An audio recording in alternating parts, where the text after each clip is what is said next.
The Quality of Life Upgrade Mark III is now released, and with that came a new steam turbine. Today we're going to take a look at automating that steam turbine to get the most potential energy out of our heat. So welcome back, my fellow duplicants, to Oxygen Not Included. Now this idea over here actually started with a conversation that was on my Discord channel, but it was really all around the idea of you know, this new steam turbine has been introduced and how does it actually work. So they've changed it a couple times since the kind of preview version of it, so there's kind of been some changes there, and we're going to take a look at that. The other thing is, this doesn't work in such a completely linear way. So it does one thing when you have one door open, it does some different things when you have multiple doors open. So what does that look like? And these numbers right here are old, so I have to remap this thing. So essentially what I'm doing here, the test procedure, is that I have a source of heat down here. So I'm just using a little bit of supercoolant with a metal tile and then a background right there of radiant temperature shift plates right there. So that's heating up this steam that's going up into the steam turbine. The steam turbine is then just pouring the water back down. Now the first thing you need to know that when you're using the steam turbine and you run with different doors, the amount of liquid that's going to be kicked out of the steam turbine is going to be at a different rate. So it's sucking in steam and outputting water at different rates depending on how many ports are open. Now there's two more things that we need to be aware of. There's heat production, which is how much heat is coming off the steam turbine into the environment up here, and that's why I currently have it flanked by a squad of wheezeworts. And then the other thing is how much of that heat is being turned into power. So you can see that there's a current wattage down here, and in this case you can see it's bouncing between 396 and 453 for an average of 425. Now think of the steam like this. It's like a battery, essentially, in that it contains a lot of potential energy, and the thing is we only want to pull out what we need to get to that 850 watts or less, so that we're getting the most potential energy out of that. If we pull out too much too quickly, it could then turn off into heat, and you know, we don't necessarily get extra power out of it. We're just wasting energy. Now the way this thing works in my previous testing is that it deletes a lot more heat energy than it produces wattage. So it's a method of deleting heat that works out pretty good, but at the same time you get 850 watts, so it's not bad. So to give you an idea, the previous number that we were dealing with in the preview was roughly 1030 DTUs per watt. So how this experiment works to reverse engineer this steam turbine is essentially I'm using supercoolant down here that I've put in via debug mode, and that produces a lot of heat, right? And then that heat goes through a metal tile into this body of steam. The steam runs up to the steam turbine and just pours right back down here so that it's always cooling itself down. At that point, I measure the rates of the fluids that are running through this, the heat production that's coming off of the steam turbine, and the amount of wattages that it's producing. And I look for at what point does that start to drop down, right? I try to find a transition point. So yes, this experiment takes a long time, and I just have to sit here and stare at this thing until I see something change. This thermal sensor will tell me the temperature of the steam going in at this point. The doors do play a small factor in how hot stuff is by the time it gets into the steam turbine, but like we'll get close. Really, really close. Interesting, so this thing's outputting 270 grams per second of water. That's way different. Okay, here's another observation. I am seeing the amount of heat production go down, but the wattage not change. So you can put too much heat into this and it'll simply delete it. So there is a level that this thing will be less than optimally efficient. Aha! Interesting, interesting. So the first time I saw this thing drop in power, the temperature was quite a bit higher than what it was last time, which brings us right back up to that same DTU per watt. Now, based on the conversations that people are having over here on the Discord with Nautila, Joshua, and Desktop Coder as well, I believe that was all really based on the potential energy that you could get out of a thermal aqua tuner in such a way that it shouldn't be self-powering. But you know, that sounds like something we could find a way around. So at this point, what I'm going to do is I'm going to open up a second door, and we should see this go up to full 850. full 850. Now the thing is, once we've opened up a second door, the total amount of heat production is going to go up because we're converting twice as much power. We should also see the liquid go up quite a bit more. So in this situation, you're going to need more cooling up here in order to keep the steam turbine from overheating. All right, so now if things were to be consistent, we should be able to do the math to predict the temperature to where this is going to be less efficient. But I've done that in the past and it hasn't been accurate. So we're going to measure the whole thing, make sure I run the whole test from start to finish. Is it just me, or does the steam turbine sound like it's slightly farting all the time? Very quietly in the background. I've been staring at this for way too long.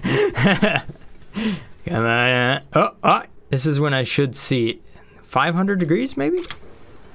When you pause and unpause the game, it kind of... There it is. There was the drop.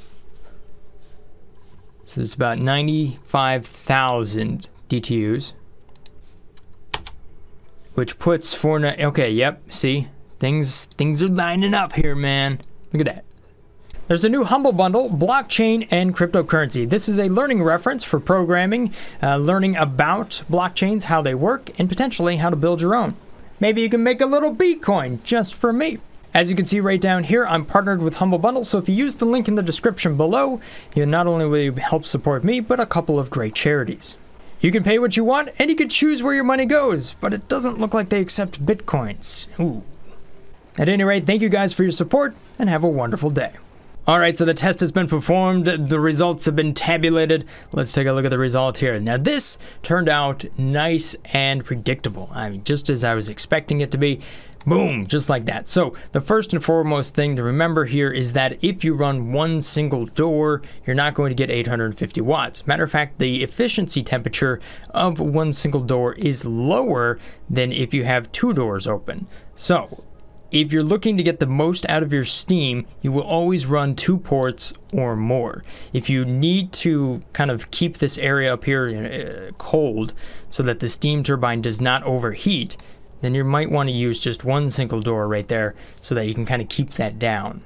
Now, because we have these numbers right here and we can kind of see it, essentially these are the points that we're going to open up the next door so that we can bump that wattage right back up to 850, suck out all the energy that we can, and then once we get down to this point right down here, boom, open up those doors again, suck down the energy once more. So now that we know our target temperature, as we step down in temperature, we can open up more and more doors in order to open up more and more ports, and therefore allow the steam turbine to run at its maximum efficiency while still producing the most amount of power per second. So, alright, so now that I've planned the work, let's go ahead and work the plan down here and implement it into our base. So, we have magma down here. This stuff is hot. Okay, so this is the outline. The first thing I want to do is cap off wherever that transfer is going to happen right there with a metal tile. I'm going to make all of this out of steel because I feel like that is a relatively accurate material that we might use for steam turbine. So that's going to be in contact with the magma in this case, but that could be in contact with any sort of things like a volcano, be it a geyser, whatever, some really hot liquid that's running through a pipe, no big deal. It's a spot where this is our source of temperature that can get as hot as we want it to, until it melts stuff. And then on top of that, what I'm going to do is use doors, mechanized airlocks right here. Now when these are open, they don't thermally transfer the energy from one side to the other. And then we'll cap this off with another metal tile. So this is like a temperature control coupler thing. Now we've used this a whole bunch of times. So what we can see here is that it's right down here, it's quite hot. We got 400, 500 degrees Celsius. And when we close this, watch what happens to this metal plate up there. See how that heat went right through here and then up into the metal tile? That's exactly what we want. That allows us to automate how much heat we're going to bring into the steam so that we don't go over its maximum temperature. On top of this, I'm going to go ahead and place temperature shift plates. Again, I'm just using steel, and this is going to, allow it to, this heat to be in contact with the steam like in real time, basically. It's just going to help spread the heat around. On top of this, we're going to place 4 doors out of steel 1, 2, 3, 4. Keeping the middle one open because it really isn't necessary. You can put another door there if you want it, just to make it look nice. Doesn't matter. And then you're going to cap this off, right? So wait, this is going, I'm using insulated tile, but you may not be able to quite use that. Use the best you have. Now, as far as the best you have, if you don't have insulation, which is a little bit higher tier, mafic rock is a good alternative and ceramic is a good alternative. The temperatures here are quite high, so you might want to avoid the other stuff. Unless you double layer it up on the sides and whatnot, then it should be just fine. Okay, the steam turbine goes on top. Boom, just like so. Okay, so the next step here is to cap the steam turbine off, so just like this. As far as the furniture that we're going to stick inside of there, we're going to try to put, in this case, 3 Weezeworts on each side. Now, you could use an ice machine and pipe some liquid around. That would be kind of the new age way of doing cooling. You have thermal nullifiers as well. You know, just try to keep it cool. You could just use water that's moving from one spot to another with a set output temperature and just kind of delete the heat that way. The point is you will want to keep this steam turbine cool by some method. Find yourself a duplicate like Hollywood here. There you go. He's gonna brush the steam turbine because why not? But make sure you get these Weezeworts up and running. By the way, thank you so much for being a patron and helping support the channel so much. Now, we want to make sure that this environment is hydrogen because that way I get the most out of the Weezeworts here. So, not using any cheaty tools at all, like the sandbox tool. Gonna drop in some hydrogen gas. There we go. Hollywood, your job here is finished. Although you might just want to hang out and take a look at what's going on here. One thing you might want to do if you have enough cooling for it is to throw down some batteries up here. Considering something like this is not really going to turn on and off all that fast, you might want to have a decent amount of battery storage that you build up and then use something like a power transformer on an automation signal to dump that power out into a main grid as it's needed. Now the thing is we need some water to run through here, so a full tile is going to be 1,000 kilograms. That's actually a pretty decent amount. So that takes care of that. We need to plumb the liquid so that it finds its way back down here. So I'm just going to go ahead and put the liquid vent right over here. Just like this. It'll drop onto this spot and flash right back to steam. So you can see right down here we have 200 kilograms per tile. That's a fair amount of, energy that we're going to have to heat up here. So, okay, so here's how my automation is set up down here. You can see that this door over here will open if it's above 326. So once we get the general temperature of the steam up after that point, we'll then open up all those doors. If it's above 360, that door will open. If it's above 420, we'll open this door. And for above 100, we're obviously going to keep both of them open because I don't just want to have one running. Why is this not working even close to what I had measured? This is 250 degrees Celsius and it's blowing up. Are you kidding me? Is it moving different types of liquid? Yeah, this is moving a completely different amount of liquid. What? The curse of the steam turbine. You gotta be kidding me. Alright, let's map it again. Now, you see, I get different numbers when it's up here. Why do I get different numbers here, but not down there? What? Clay, what's going on? You've got to be kidding me. It's the amount of steam I have. Somehow I deleted the amount of steam, isn't it? Oh my goodness. Yeah, because if you look inside of here, there's not much steam. But if you look down here, there's a ton more steam. So that's why I was getting the full liquid output. They didn't change the liquid.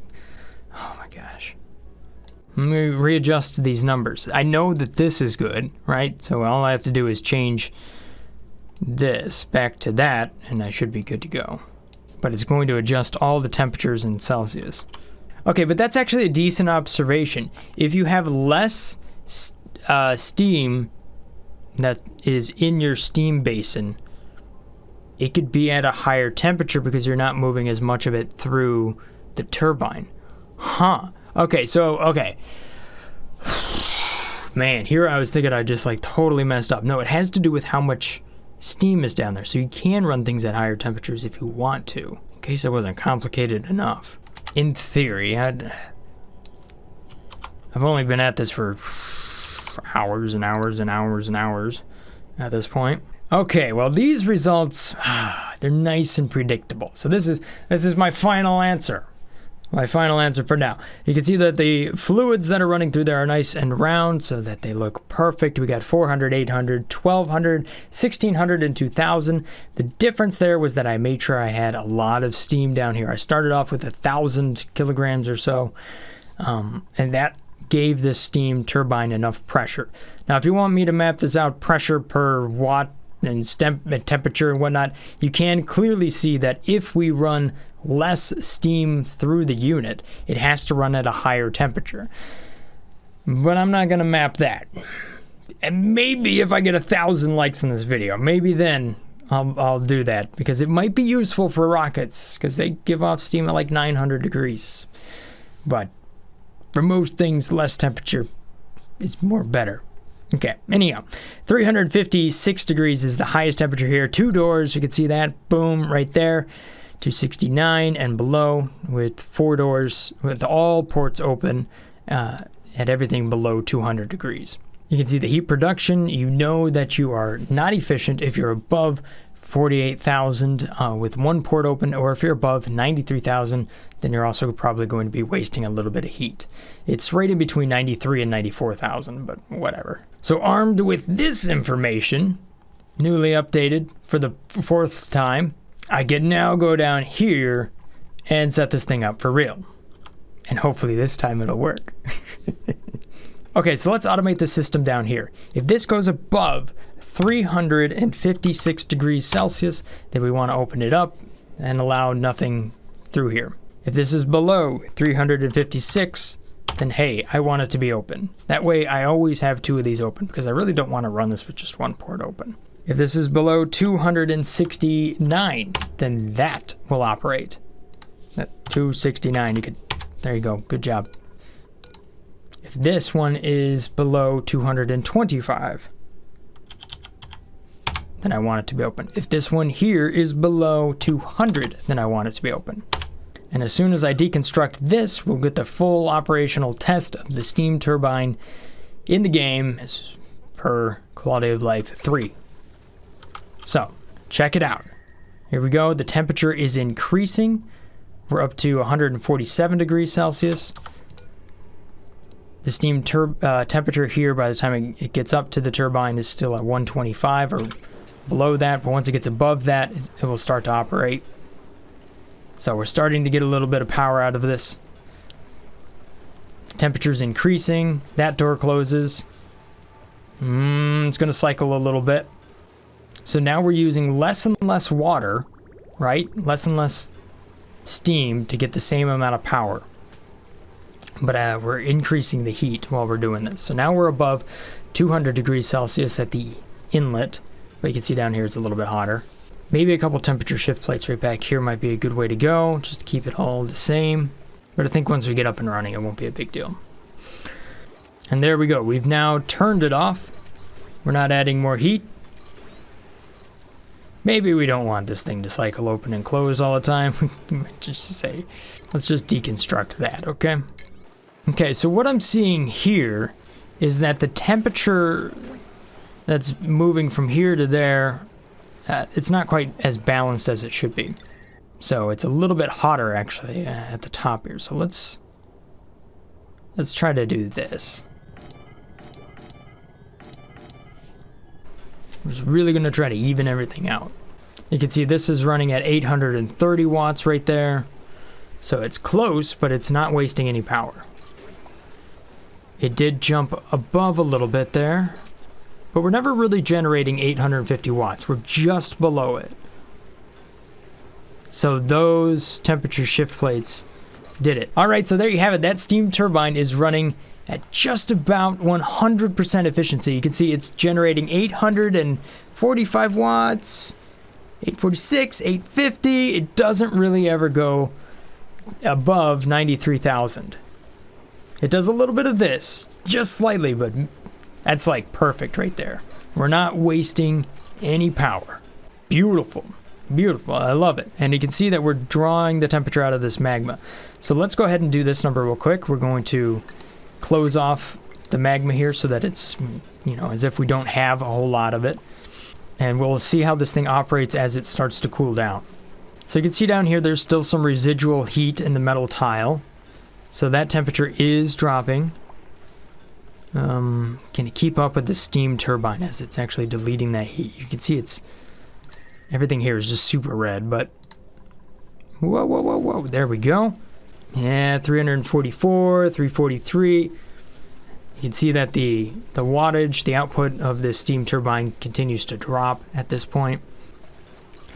All right, there we go. We've reached the next point there. The next door opened, and we're right up to 850 watts, but just underneath it. And now we're starting to drop back down. Again, getting the most out of our steam turbine without wasting energy. Ha! It's working. Ah. There we go. Boom! Right to the next spot. Right up to 850 watts. Beautiful. The thing about it, this is lasting a good long time. There's a lot of mass down there. I mean, when you think of all of these temperature shift plates, you know, and all of these metal tiles, there's a lot. So how much power did we get out of this in the last cycle? 484 kilojoules right there. The previous cycle before that, 756. Cycle before that one, 602. So it isn't, you know, the most across the line thing, but that's why we fill up batteries and then, you know, turn on the power transformer to allow that power to go out into the base and be consumed. All right, so at this point, all the doors are open. The temperature is well below its number, and it's just going to keep cooling down and down and down at this point. The power is just going to continue to drop. Unless, of course, we introduce some more heat, and then the temperature might start to go back up.